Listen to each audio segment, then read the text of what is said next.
जीवन को खूबसूरत बनाने में नारियों का योगदान असीमित है। माँ हो या बहन, बेटी हो या पत्नी, ये सभी अनमोल रत्न हैं।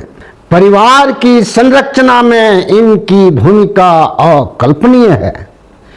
इनका हमेशा सम्मान करें, आदर करें। कान खोल कर सुन लो, आज जिस बेटी को तुम पराया धन कहकर डोली में बिठाकर अपने फर्ज से मुक्त हो जाते हो ना, असल में वही बेटी तुम्हारे बुढ़ापे की असली लाठी होती है।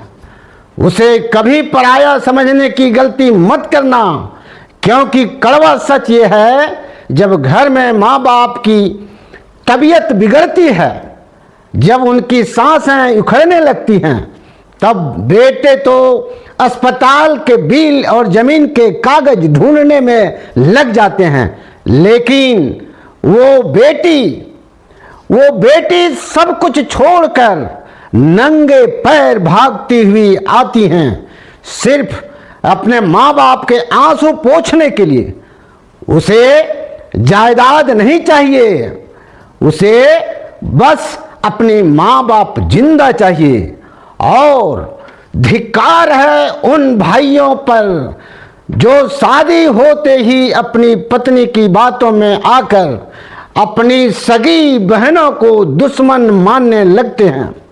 अरे वो औरत कान भरती है कि ननद फिर आ गई, हिस्सा मांगने आई होगी, और तुम नामर्द बनकर अपनी उसी बहन को बेइज्जत करते हो जिसकी कलाई पर तुम राखी बंधवाते थे।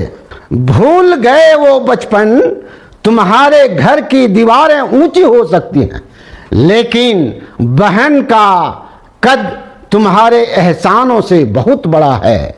इतिहास गवाह है, भाई तो माँ बाप के मरने के बाद कफन और जमीन के बंटवारे में उलझ जाते हैं, एक एक इंच के लिए लड़ते हैं, लेकिन एक वो बहन ही है जो उस वक्त भी अपनी गीली आंखों से आसमान की तरफ देखकर दुआ मांगती है, भगवान मेरे भाइयों को सलामत रखना, मेरा मायका हमेशा आबाद रहे, भले ही उस मायके